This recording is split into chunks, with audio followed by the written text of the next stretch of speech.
Hi, I'm Lori, and I wanted to take a few moments and talk to you about grounding because this is something that's come up for me quite a few times in the past couple of weeks. And I guess I'm just starting to realize how important grounding is in our lives. So, first of all, what is grounding? And whether you even know if you're not grounded or not really requires a lot of self awareness, an understanding of what it feels like if you're not grounded. And so, here's a few things that I have found if you're feeling ungrounded, because I've been here in the past week or two. And it reminded me of why having this awareness and having tools to work through it are so important. One way you may feel ungrounded is you also feel disconnected from yourself, from others, even from the world. You may feel a bit spacey. And this one's interesting is you may also find yourself in a heightened state of worry or anxiety, racing thoughts, really finding it difficult to be present on whatever is happening for you in the moment. Also, just feeling overwhelmed, whether it's your own life challenges or what's happening in the world. We often can feel overwhelmed, scattered, perhaps unable to cope. There are also maybe for some of us some physical symptoms. Sometimes we may feel very dizzy or lightheaded, floaty.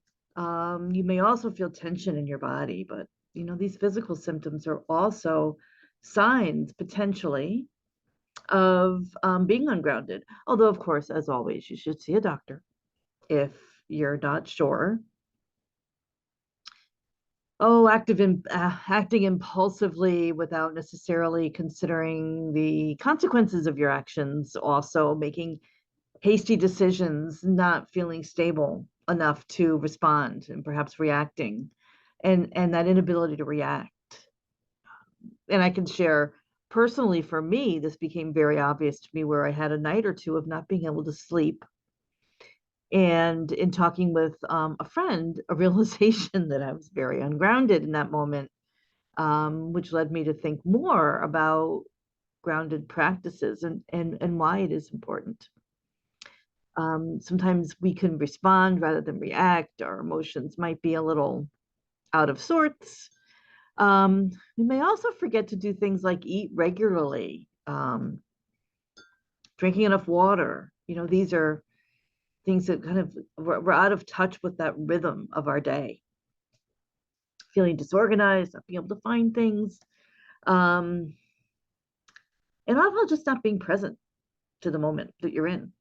Um, spending a lot of time daydreaming. And I'm a big proponent of daydreaming and visualization, but this is like to an excess, maybe. It's not necessarily good. And then from a spiritual perspective, because I always like to bring that in as well, disconnected from your purpose, disconnected from what you might feel is bigger in the world. So, what do you do? And why should you even consider some grounding practices? So, physically grounding yourself means really being in tune with your body and the world around you, feeling connected to the earth and your own physical sensations. And you can do that through exercise, simple walk in the woods, eating well, being very mindful about the food and how you're nourishing your body, getting enough rest, right? These are all ways to physically ground. And then mentally, grounding yourself mentally is being not only being present, but giving yourself the gift of being free from distractions.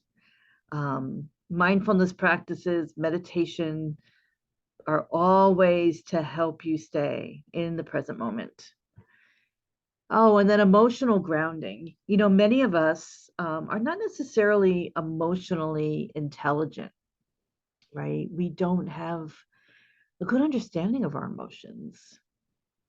Emotions, there's nothing wrong with them.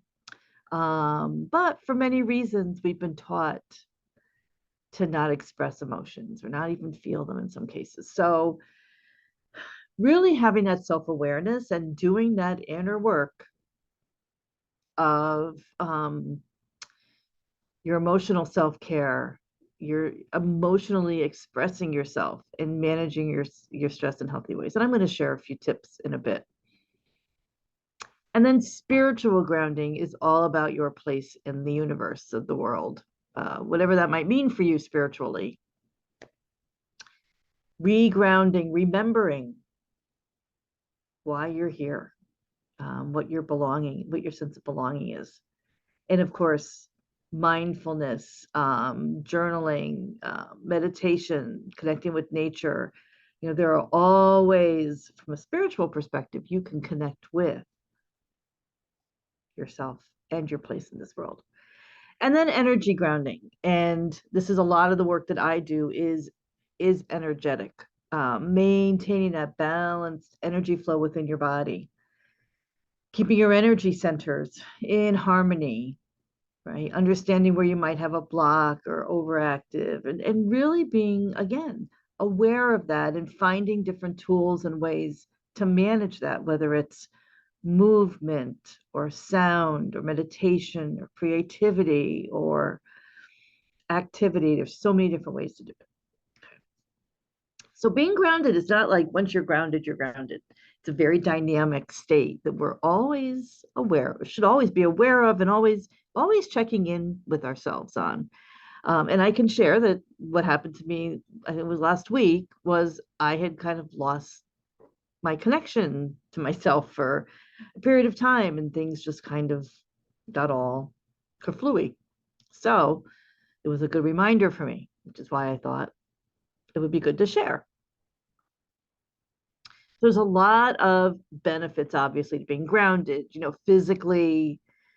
It helps we maybe sleep better. We feel more rested, less stressed, right? We feel more clarity. And a lot of these are also just the benefits of having good mindful practices.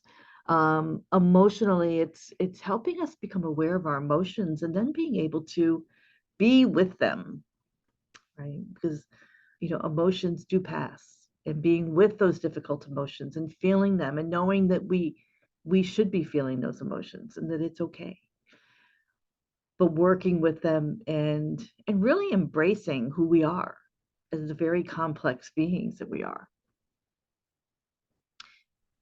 Self-compassion too for ourselves in these times when we may need to be kind of tethered back, right? Brought back. It really helps too with our growth as individuals, as spiritual people. Um,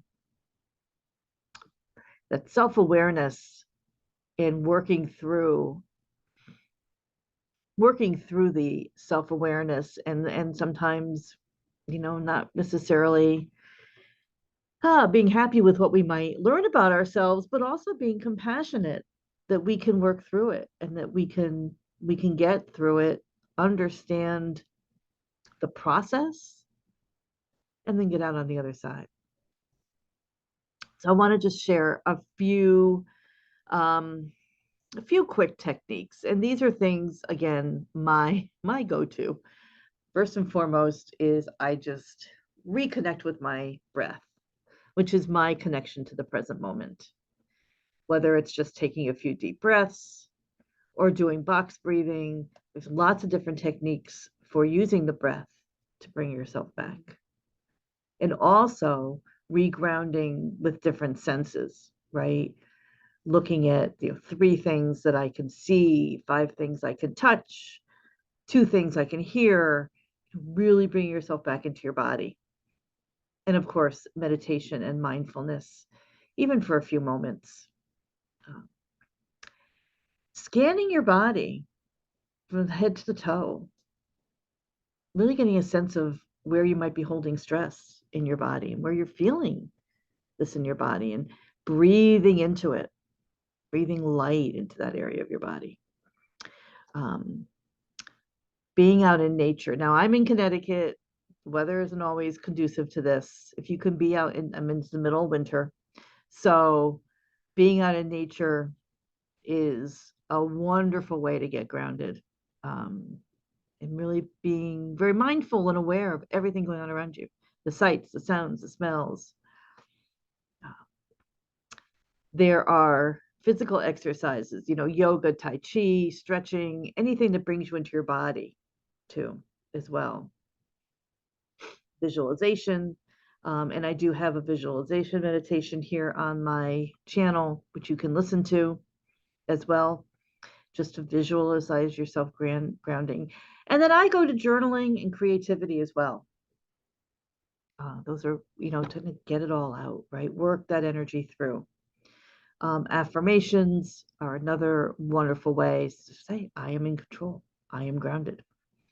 Um, if you are aromatherapy, lavender, my favorite, chamomile, eucalyptus, through essential oils or candles or diffusers also help with grounding. Um, just anything you can do that really resonates with you. All techniques that you may already do, but now make the connection with when you're feeling a bit out of sorts, or, perhaps it is that you're just ungrounded, and this is an opportunity to reconnect with those practices. So I'd love to know if this resonates with you and what you may find works for you. And until next time, do take care and stay well.